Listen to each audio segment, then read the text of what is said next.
आज हम बातचीत करेंगे नक्सलवाद और माओवादी विचारधारा के बारे में कि नक्सलवाद क्या है और माओवादी क्या है। क्योंकि जब से नक्सलियों के खिलाफ सरकार द्वारा ऑपरेशन चलाया जा रहा है और कई नक्सली मारे गए हैं, तब से पूरा देश जानना चाहता है कि आखिर में लोग नक्सली क्यों बनते हैं।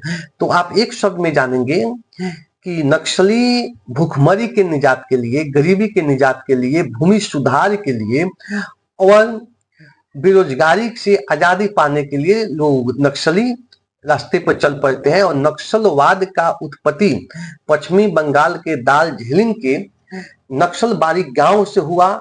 वहां जो गरीब और भूखे जो लोग थे, जो गरीब लोग थे, वो अपने निजात के लिए, वो अपने आजादी के लिए सशस्त्र क्रांति शुरू किए। वहीं से ये नक्सलवादी और नक्सलबाड़ी का शुरुआत होता है, जो पूरे देश में धीरे धीरे व्यापक होता है, पूरे देश में फैल जाता है। नक्सलवाद इस लोकतंत्र में जिस प्रकार जंगल में इकोसिस्टम काम करता है, जैसे जंगल में अगर बाघ नहीं रहे तभी जंगल पे खतरा है, अगर हिरन नहीं रहे तभी खतरा है। यानी इकोसिस्टम के अंतर्गत जंगल का संतुलन बनाने के लिए अगर बाघ हिरन को होना जरूरी है, ठीक उसी प्रकार इस लोकतांत्रिक राजनीतिक पार्टियों के बीच में जिस प्रकार भाजपा, जदयू, कांग्रेस और जो पार्टियां हैं, ठीक उसी प्रकार कम्युनिस्ट पार्टी को भी होना जरूरी है। और कहा जाए तो कम्युनिस्ट पार्टी कई भागों में टूट गया है। और एक बार कम्युनिस्टों का आंदोलन, नक्सलबाड़ी का आंदोलन पूरे बिहार के कई जिले में भी हुआ था, पूरे देश में जगह जगह हुआ था। लेकिन कम्युनिस्ट पार्टी अपने दस्तावेज में धीरे धीरे संशोधन करके वह चुनाव के मार्ग पर चली गई। चूंकि जो नक्सलवादी है, जो माओवादी विचारधारा के लोग हैं, उनका मानना है कि देश में जो भूमि सुधार है, जो भूमि के लेकर गरीबों में परेशानी है, जो गरीबी है, जो भूखमरी है, इसका निजात चुनाव के द्वारा नहीं हो सकता है। इसका निजात जन आंदोलन द्वारा हो सकता है, सशस्त्र क्रांति द्वारा हो सकता है। ये नक्सलियों का मानना है। जबकि वहीं कुछ विचारधारे वाले लोग हैं कि नहीं, चुनाव के द्वारा, चूंकि आप इसको आप सरल भाषा में समझेंगे, जैसे बिहार में 2025 में चुनाव होना वाला है, तो लोग तख्ता पलट कहते हैं, यानी सत्ता परिवर्तन करते हैं। तो सत्ता परिवर्तन करने का एक रास्ता है कि हम चुनाव में भाग लेते हैं और मत देते हैं, अपने मत द्वारा तख्ता पलट करते हैं, यानी सत्ता से हटाकर नए व्यक्ति को, दूसरे व्यक्ति को सत्ता पर बैठाते हैं। वही नक्सलियों, माओवादी का मानना है कि चुनाव के द्वारा ये तख्ता पलट होगा, लेकिन जो मूल समस्या है समाज में भेदभाव, जो मूल समस्या है गरीबी, जो मूल समस्या है भूखमरी, जो मूल समस्या है भूमि, इसका निजात कितना हूं आप वोट दे, कितना हूं तख्ता पलट करे चुनाव के द्वारा, लेकिन इसका निजात होने वाला नहीं है।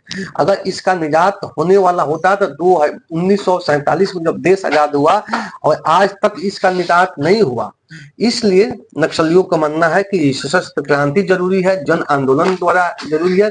जबकि नक्सली आज भी अपना दस्तावेज में थोड़ा चेंजिंग किए हैं और वो भी चाहते हैं कि हम चुनाव में जाए और शांति वार्ता द्वारा हम अपने हक अधिकार को सरकार के से मांगे और हथियार रखे तो आत्म सुरक्षा के लिए, न कि हथियार का हम इस्तेमाल गैर रूप से करें। ये माओवादी और नक्सलियों का दस्तावेज में लिखा हुआ है। अभी एक वीडियो आप देखे होंगे जिसमें एक माओवादी कैडर है जो बोल रहा था कि इस छत्तीसगढ़ कलकुट्टा के पारियों ओर अभी 100 नक्सली है, 100 से ज्यादा नक्सली नहीं है, जबकि 300 से प्लस सरकार का टारगेट है कि नक्सलियों को खत्म कर दिया गया है। तो उनका बयान है कि इन नक्सलियों के नाम पर आदिवासियों को मारा जा रहा है, नक्सलियों के नाम पे आदिवासियों को मारा जा रहा है। क्योंकि शांति वार्ता द्वारा किसी भी चीज का निजात हो सकता है, लेकिन गोली द्वारा नहीं। गोली के द्वारा नक्सलवाद कभी खत्म नहीं होगा। जब खत्म होगा जब विकास के द्वारा होगा। आप आदिवासी क्षेत्रों में स्कूल बनवाइए, आदिवासी क्षेत्रों में अस्पताल खुलवाइए, आदिवासी क्षेत्रों में जो भूमिहीन है उनको जमीन दीजिए, उनके पास रोड ले जाइए, उनके पास सड़क ले जाइए, बिजली दीजिए, पानी की सुरक्षा दीजिए। ये उनका कहना है। इस तरह नक्सलवाद खत्म होगा, न कि गोलियों के द्वारा नक्सलवाद खत्म होगा। यानी जो नक्सलियों का मूल मांग है उस पर आप सरकार काम करे तो नक्सलवाद अपने आप खत्म हो जाएगा। तो ये उनका स्टेटमेंट था, ये उनका बयान था। तो आप देख रहे हैं ग्राम सभा 24 न्यूज, मैं हूं संजय यादव। अब ये जो नक्सलवाद जो क्षेत्र है, उनका कहना है कि ये जिस वस्तु पर, जो व्यक्ति जिस वस्तु पर काम करता है, जैसे किसान है, किसान अगर खेत में काम करता है तो खेत में जो फसल होता है उस फसल पर अधिकार किसान का होना चाहिए। आप एक कविता भी पढ़े होंगे, तोड़ती पत्थर, यानी जो मजदूर महिला है चाहे जो गरीब लोग है वो पत्थर को तोड़ते हैं तो पत्थर पे उन मजदूरों का हक होना चाहिए, उस पत्थर पे उन गरीब लोगों का हक होना चाहिए, लेकिन उस पत्थर पर उनका हक नहीं होता है, उस पहाड़ पे उनका हक नहीं होता है, उस पहाड़ पे बड़े बड़े जो ठेकेदार है उनका हक होता है। इसी को लेकर नक्सलवादी आंदोलन होता है कि हम जिस वस्तु को बनाते हैं उस पर हमारा अधिकार क्यों नहीं। जो गरीब लोग हैं, जो मजदूर लोग हैं, जैसे वो खेत में काम करते हैं तो खेत पर मजदूरों का अधिकार क्यों नहीं। अगर किसी कंपनी, किसी फैक्ट्री में जो गरीब मजदूर बेरोजगार लोग हैं वो काम करते हैं, उस पर उनका अधिकार क्यों नहीं। इसको आप सरल भाषा में समझने को प्रयास करेंगे। जैसे एक महिला पत्थर को तोड़ती है तो उस पत्थर पर उसका अधिकार नहीं होता है, उस पर अधिकार किसका होता है, ठेकेदार का होता है। अगर कोई मजदूर हजारों हेक्टेयर का किसी के पास जमीन का वो मालिक है, उस पर मजदूर अगर काम करता है उस जमीन पर उस मजदूर का अधिकार क्यों नहीं। अगर किसान है वो फसल अपने खेतों में उगाता है तो उस फसल को उसका अधिकार क्यों नहीं। अगर गेहूं, धान, मक्का, गन्ना अगर किसान उपजाता है, अगर किसान चाहे कि इसको हम गेहूं का दाम इस मूल्य में बेच दें तो नहीं बेच पाएगा, यानी उस फसल पर उसका अधिकार नहीं है, उस फसल पर शेयर बाजार का अधिकार है, उस फसल पर बड़े बड़े जो कंपनी है उसका अधिकार है।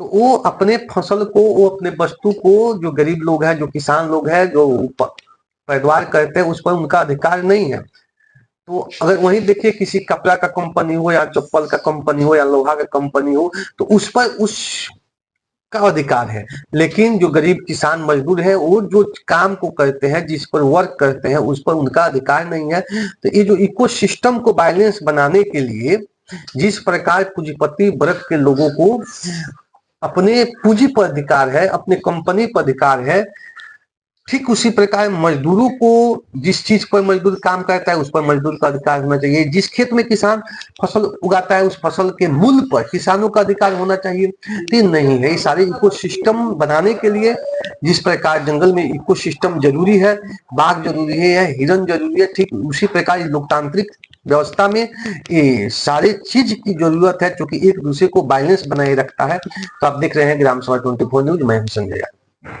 इस वीडियो में हम जानेंगे नक्सलवाद और माओवादी विचारधारा क्या है और सरल भाषा में जानने को प्रयास करेंगे। जब से छत्तीसगढ़ कलकुट्टा के पहाड़ियों के बीच जब नक्सलियों और पुलिस के बीच में मुठभेड़ चल रहा है और नक्सली मारे जा रहे हैं, तब से नक्सलवाद क्या है ये जानने का जिज्ञासा सब कोई को हो रहा है। तो हम सबसे पहले सरल भाषा में जानेंगे, एक शब्द में जानने को आप जानेंगे कि नक्सलवाद और माओवादी जो विचारधारा है लोकतंत्र में, जिस प्रकार जंगल में बाघ का होना जरूरी है और हिरन का भी होना जरूरी है, ठीक उसी प्रकार नक्सलवाद माओवादी विचारधारा लोकतंत्र में भी एक इकोसिस्टम की तरह काम करता है।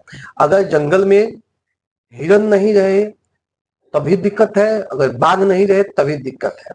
अगर जंगल का संतुलन बनाए रखना है तो इकोसिस्टम के अनुसार बाघ का भी जरूरी है। अगर बाघ जंगल से खत्म हो जाए तभी जंगल पर खतरा है, अगर बाघ नहीं रहे, हिरन की संख्या बढ़ जाए तभी जंगल पे खतरा है। इस तरह हम समझने का प्रयास करेंगे सरल भाषा में कि माओवादी विचारधारा क्या है, नक्सलवाद क्या है। तो सबसे पहले आप देख रहे हैं ग्राम सभा 24 न्यूज, मैं हूं संजय यादव। आज हम इस वीडियो में नक्सलवाद के बारे में बातचीत करेंगे और सरल भाषा में जानने को प्रयास करेंगे। नक्सलवाद शब्द की उत्पत्ति पश्चिमी बंगाल के नक्सलबारी गांव से हुई थी।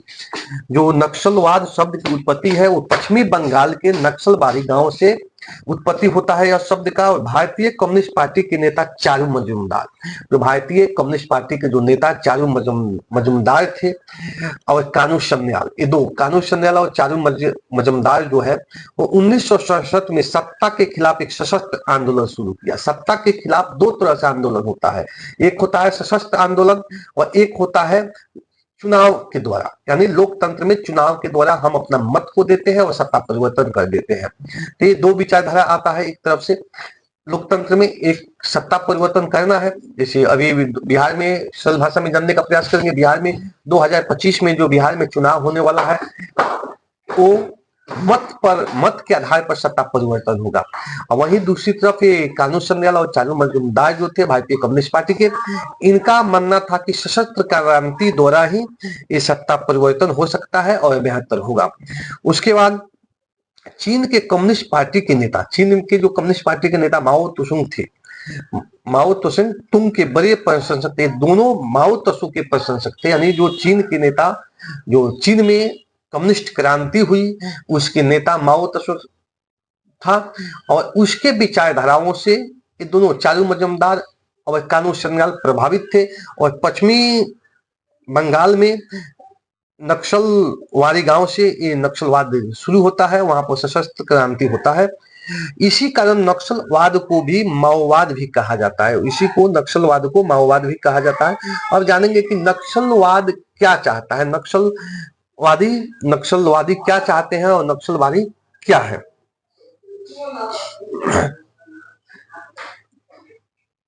नक्सलवादी बंगाली नक्सलवादी आईपीए, जिसे नक्सलवादी भी लिखा जाता है, भारत के पश्चिमी बंगाल में नक्सलवादी सीडी ब्लॉक के गांव है, वो एक सीडी ब्लॉक के गांव है। और नक्सलवादी को 1967 को विद्रोह के स्थल के रूप में जाना जाता है, जिसे अंततः नक्सली माओवादी विद्रोह को जन्म दिया। पश्चिमी बंगाल के जो नक्सलवादी गांव है वहां पे जो माओवादी विद्रोह का जन्म दिया, जिसे हम नक्सली माओवादी विद्रोह को जन्म दिया।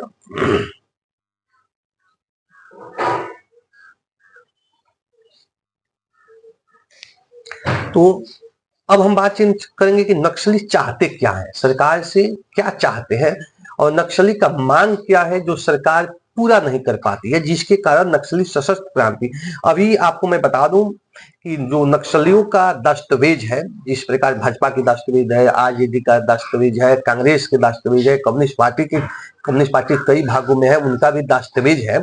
तभी हाल फिलहाल में नक्सलियों ने अपने दस्तावेज में भी संशोधन किया कि हम जन आंदोलन करेंगे और हथियार अपने पास रखेंगे आत्म सुरक्षा के लिए, नहीं कि हम किसी पर चलाने के लिए यूज करेंगे।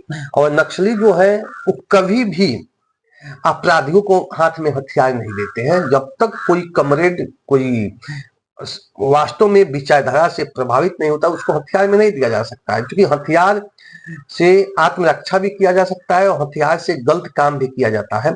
तो ऐसे माओवादी जो है वो आत्मरक्षा के लिए, जो नक्सली है वो आत्मरक्षा के लिए हथियार रखते हैं। तो नक्सली का मुख्य मांग क्या है, इसको हम जानने को प्रयास करेंगे और चर्चा करेंगे। नक्सली मुक्त और माओवादी मुख्य रूप से भूमि सुधार, गरीब और दलित के अधिकारों और लोकतांत्रिक व्यवस्था के खिलाफ सशस्त्र संघर्ष के लिए जाने जाते हैं। वे अक्सर सत्ता के खिलाफ सशस्त्र विद्रोह करते हैं। नक्सली क्या करते हैं, सत्ता के विरुद्ध हथियार का इस्तेमाल करते हैं। और माओवादी का मुख्य रूप से भूमि सुधार, यानी माओवादी नक्सलवाद को मानना है जो भूमि है ये कई हजार हेक्टेयर किसी एक व्यक्ति के पास है, और कई लोग ऐसे हैं जिनके पास रहने के लिए जमीन नहीं है, तो उनका कहना है कि भूमि सुधार होना चाहिए, यानी भूमि पर प्रत्येक व्यक्ति का अधिकार होना चाहिए। आप इसको सरल भाषा में समझेंगे। नीतीश कुमार गरीबों को 3 डिसमिल जमीन देने के बात किए थे, वो 3 डिसमिल जमीन नहीं मिला। जब विद्रोह होता है, जब जन आंदोलन होता है, तो वहीं फूट डालो शासन करो की नीति के द्वारा कुछ गरीबों को जमीन दे दिया जाता है इस जन आंदोलन को दाबने के लिए। तो नक्सलियों का मानना है कि इस तरह से सरकार कहती है लेकिन करती नहीं है, इस तरह भूमि सुधार नहीं होगा। भूमि सुधार ये हमारा अधिकार है, तो इस सशस्त्र क्रांति के द्वारा ही भूमि सुधार होगा। जैसे देखा जाता है कि जितने भी गरीब लोग हैं, भूमिहीन लोग हैं, उन लोगों को सेलिंग का जमीन मिला हुआ है, उनको पट्टा सरकार की तरफ से तो मिल गया है, लेकिन वो जमीन पर जब जाते हैं तो उनको जमीन पर जाने नहीं दिया जाता है। जो दबंग, जो जमींदार, जो आपराधिक तत्वों के लोग हैं उस जमीन को अपने कब्जा में रखते हैं, और उस जमीन का सेलिंग का पर्चा भी कट गया है। लेकिन जैसे गरीब भूमिहीन उस जमीन पर जाएंगे तो सरकार की प्रशासन, सीओ और जो अपराधी लोग हैं, ये सभी एक तरफ हो जाते हैं और उस गरीब को उस जमीन पर नहीं जाने देते हैं। तो उस जमीन को पाने के लिए जो नक्सली है वो गरीब को गुलबंद करके और अपने अधिकारों को लड़ाई को वो लड़ते हैं। तो ये भूमि सुधार को लेकर एक बहुत बड़ा जो खाई है, जो हमारे समाज में खाई है भूमि को लेकर, ये बहुत बड़ा अंतर है। इसको नक्सली को मानना है कि इस चीज का निदान चुनाव द्वारा नहीं होगा, इस चीज को हम चुनाव द्वारा नहीं कर सकते हैं, जबकि जन आंदोलन के द्वारा और जनता के ताकत के द्वारा ही जमीन भूमि सुधार हो सकता है। गरीब लोग हैं और जो अमीर लोग हैं, ऐसे कम्युनिस्ट पार्टी दो वर्ग में इस पूरी दुनिया को बांटी हुई है, एक गरीब और एक अमीर। उनका मानना है इस समाज में कोई जाति नहीं है, जाति कमजोर करने के लिए है, जाति समाज को बांटने के लिए है, जबकि पूरे विश्व में दो ही जाति है, एक गरीब एक अमीर, एक पूंजीवाद और एक साम्यवाद। तो नक्सलियों का मानना है कि और दलित जो पिछड़े लोग हैं, जो दलित हैं, महादलित हैं, उनके साथ भेदभाव होता है। इस भेदभाव को लेकर नक्सली सशस्त्र क्रांति करते हैं और उनका मानना है कि जो समाज में भेदभाव होता है, ये भेदभाव नहीं होना चाहिए। अब हम बातचीत करेंगे नक्सलियों का प्रमुख मांगे।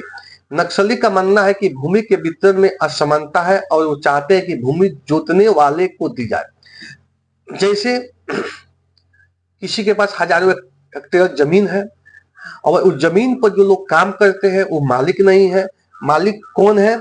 तो जो जमींदार है, जो भूस्वामी है, उनको है। तो नक्सलियों का मानना है कि जो लोग जिस चीज पर काम करते हैं उनका उस पर अधिकार होना चाहिए। जो लोग, अगर फैक्ट्री है, कंपनी है, तो कंपनी में अगर मजदूर काम करते हैं तो उस कंपनी का अधिकार मजदूरों को होना चाहिए, क्योंकि वहां के जो उत्पादन होता है, जो माल क्रय विक्रय होता है, उसका पूरा लेखा जोखा मजदूरों के हाथ में होना चाहिए।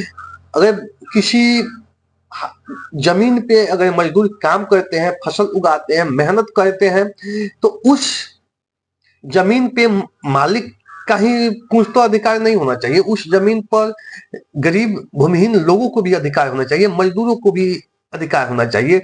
आपको पता होना चाहिए, एक कविता था तोड़ती पत्थर। तो जो लोग हथौड़ा लेकर पत्थर तोड़ते हैं, तो उस पत्थर पे उस गरीब लोगों की अधिकार होना चाहिए, उस मजदूर लोगों की अधिकार होना चाहिए, न कि जो ठेकेदार है, जो ठेका लिया है, उस पहाड़ पर उसका अधिकार होना चाहिए। क्योंकि पत्थर को तोड़ता है मजदूर और अधिकार किसका होता है? जो ठेकेदार है उनका, जो कभी पत्थर तक नहीं छूता है। जैसे मंदिर बनाता कौन है? मजदूर।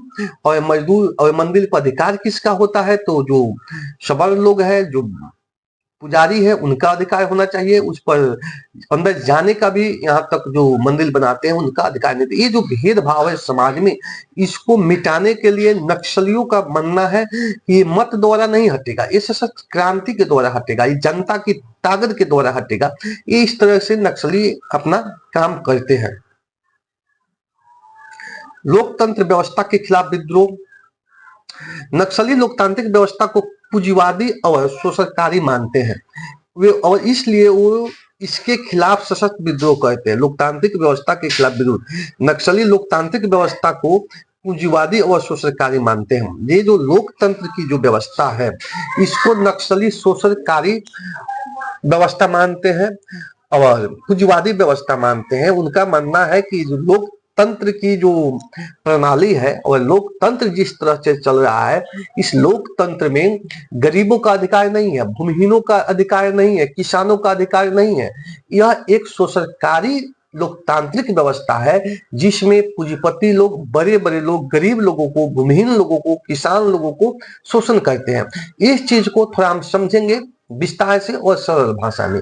जैसे किसान है, किसान अपने खेत में गेहूं का उपज करता है, धान का उपज करता है, सब्जी उपज करता है, लेकिन इसका जो मूल्य है वो खुद तय नहीं कर पाता है। किसानों के हाथ में नहीं है, ये ऊपर के जो लोग हैं, जो बड़े बड़े कंपनी है, जो बड़े बड़े शेयर बाजार के मालिक है, वो तय करते हैं। अगर किसान गेहूं उपजाता है, अगर चाहे वो गेहूं को अपने मन मुताबिक उसका रेट तय करे, तो किसान के बस में नहीं है। जबकि कोई सी कंपनी में कपड़ा बनता है, चप्पल बनता है, लोहा बनता है, तो कंपनी वाले उस वस्तु का मूल्य अपने अनुसार तय कर सकते हैं। तो ये जो डिफरेंस तंत्र में है। इस चीज को नक्सली नहीं मानते हैं और उनका मानना है कि जो लोग जिस चीज पर काम करते हैं, जो लोग जिस चीज को बनाते हैं, उस पर उनका अधिकार होना चाहिए, न कि जो काम नहीं करे उसका होना चाहिए। ये नक्सलियों का नक्सलवाद। उसके बाद हम समझेंगे सरकारी नीतियों में सुधार और आदिवासी अधिकारों का संरक्षण। उनका मानना है नक्सलियों को जो आदिवासियों का पहले से अधिकार मिल रहा है कि जंगल हमारा है, जल हमारा है, पहाड़ हमारा है, भूमि हमारा है, ये चीज का अधिकार आदिवासी को मिलना चाहिए। और ये चीज तब तक ही सुरक्षित रहेगा जब तक हमारे हाथ में शस्त्र होगा, जब तक हम लड़ेंगे, जब तक हम गुलबंद रहेंगे, तभी तक ये सुरक्षित रहेगा, नहीं तो ये सुरक्षित नहीं रहेगा। अगर एक वीडियो में आप देखे होंगे जो जब नक्सली ऑपरेशन चल रहा है, उसमें नक्सली का जो कैडर है वो कह रहा है कि लगभग 100 माओवादी यानी नक्सलवादी विचारधारा के लोग हैं। और बताइए 100 लोग हैं और 300 लोग मारे जा चुके हैं, 300 से प्लस लोग मारे जा चुके हैं। तो उनका कहना है कि नक्सलियों के नाम पर आदिवासी को खत्म किया जा रहा है, क्योंकि नक्सली जो है वो कह रहे थे कि बैठ कर हम आपस में बातचीत करेंगे, तो सरकार का बैठ कर बातचीत नहीं कर रही है। सरकार कर रही है जो समर्पण करेगा वो ठीक है, जो समर्पण नहीं करेगा उसको गोली से मार दिया जाएगा।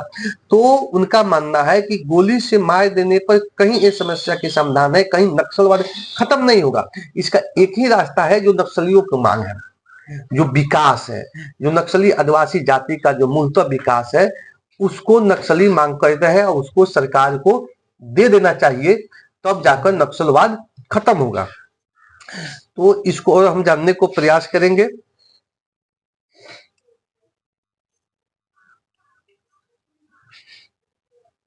हम बातचीत करेंगे कि बिहार में नक्सली एरिया कहाँ कहाँ है। तो नक्सल प्रभावित जिलों को हम इस तरह रख सकते हैं। रोहतास इन नक्सली जोन में आता है। रोहतास, कैमूर, औरंगाबाद, गया, नवादा, लखीसराय, जमुई, बांका, मुंगेर और पश्चिमी चंपारण भी नक्सल प्रभावित क्षेत्र में है। ये आपको मैं फिर बता दूं, बिहार में नक्सलवाद कहाँ किस किस जिले में है, तो रोहतास में है, कैमूर में है, औरंगाबाद में है, गया में है, नवादा में है, लखीसराय में है, जमुई में है, बांका में है, मुंगेर में है और पश्चिमी चंपारण। ये सारे जो है नक्सली जोन के एरिया में आता है। ये सब जो क्षेत्र है यहाँ पर कभी ना कभी नक्सली आंदोलन हुआ है, यहाँ पर भी कम्युनिस्ट आंदोलन हुआ है, नक्सली आंदोलन हुआ है।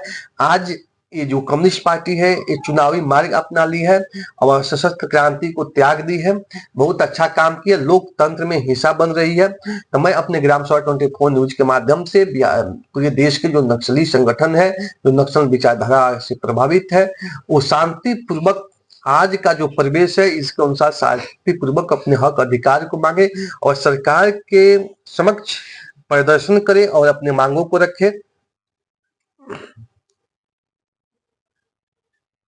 अब हम बातचीत करेंगे झारखंड के नक्सली एरिया कौन कौन है। तो रांची, खूंटी, पश्चिमी सिंहभूम, गिरिडीह और बोकारो का क्षेत्र अभी 1 करोड़ के इनामी पतिराम माझी जो मारे गए, मिश्री बेसिया जैसे नक्सली के स्थली है, यहाँ पर नक्सल गतिविधियों का प्लान तैयार होता है जिसे छोटे कैडर अंजाम देते हैं। अब हम बातचीत करेंगे छत्तीसगढ़ में कितने नक्सल जिले हैं। तो कुल नक्सलवाद प्रभावित जिलों में से सबसे अधिक प्रभावित जिलों की संख्या 12 है। छत्तीसगढ़ में 12 है। 4 जिले बीजापुर, कांकेर, नारायणपुर और सुकमा। झारखंड का एक पश्चिमी सिंहभूम और महाराष्ट्र का एक गढ़चिरौली शामिल है। तो इस तरह हम कह सकते हैं कि नक्सलवाद पूरे भारत में नहीं, भारत के कुछ कुछ भागों में नक्सलवाद अभी भी है, माओवादी विचारधारा के लोग अभी भी है। तो आप देख रहे थे ग्राम स्वराज 24 न्यूज।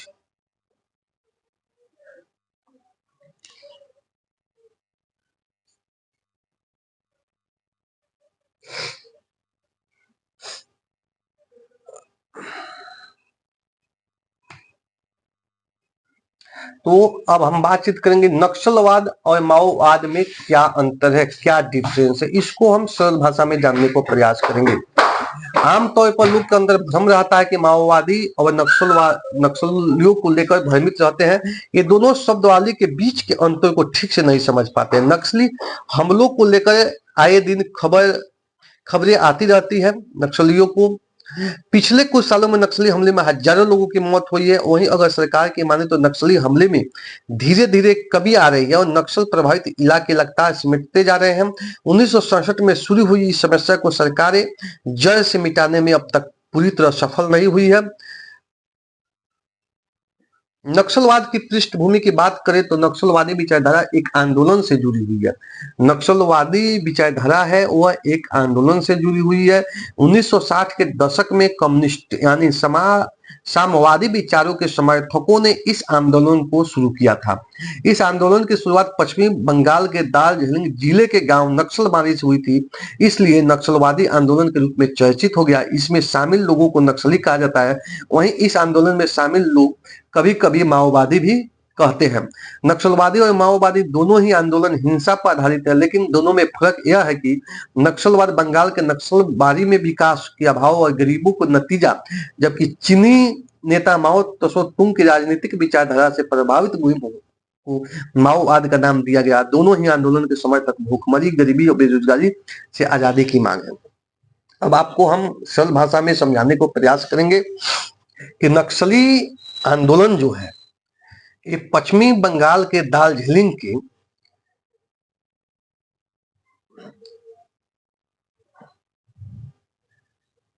ये जो नक्सलवाद है ये पश्चिमी बंगाल के दार्जिलिंग जिले के एक गांव है नक्सलबाड़ी से हुई थी।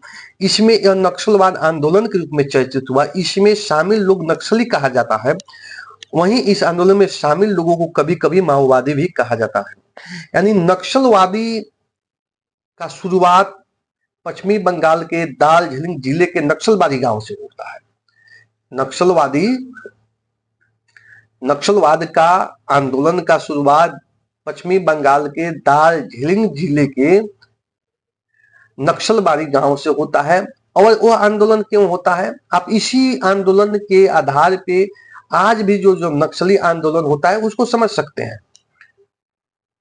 वहां पे चाय के खेतों में जो लोग काम कर रहे थे, जो भूखमरी, गरीबी और बेरोजगारी से आजादी मांग रहे थे, उनका कहना था वहां जो गरीब लोग थे, जो भूखे लोग मर रहे थे, यानी नक्सली वही लोग होते हैं जो भूखमरी से त्रास्त रहते हैं, जो गरीबी में रहते हैं, जो बेरोजगार लोग होते हैं। वो सरकार से इस भूखमरी का निजात हो, हम भूखमरी से कैसे छुटकारा पाएंगे, हम गरीबी से कैसे निकलेंगे, बेरोजगारी से कैसे निकलेंगे, इसके आजादी के लिए पश्चिमी बंगाल में जो आंदोलन हुआ नक्सलबाड़ी गांव से, उसको हम नक्सलवाद कहते हैं, उसे हम नक्सलबाड़ी कहते हैं।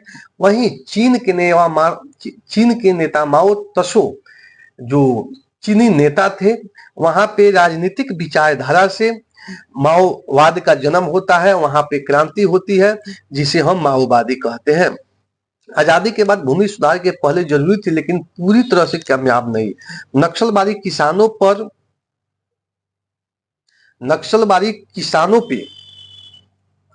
जमींदारों को अत्याचार बढ़ता चला गया, जिसके मैनेजर किसान और जमींदार के बीच जमीन विवाद पैदा हो गया। 1967 में कम्युनिस्टों ने सत्ता के खिलाफ एक सशक्त आंदोलन की शुरुआत की और वह अभी तक जारी है।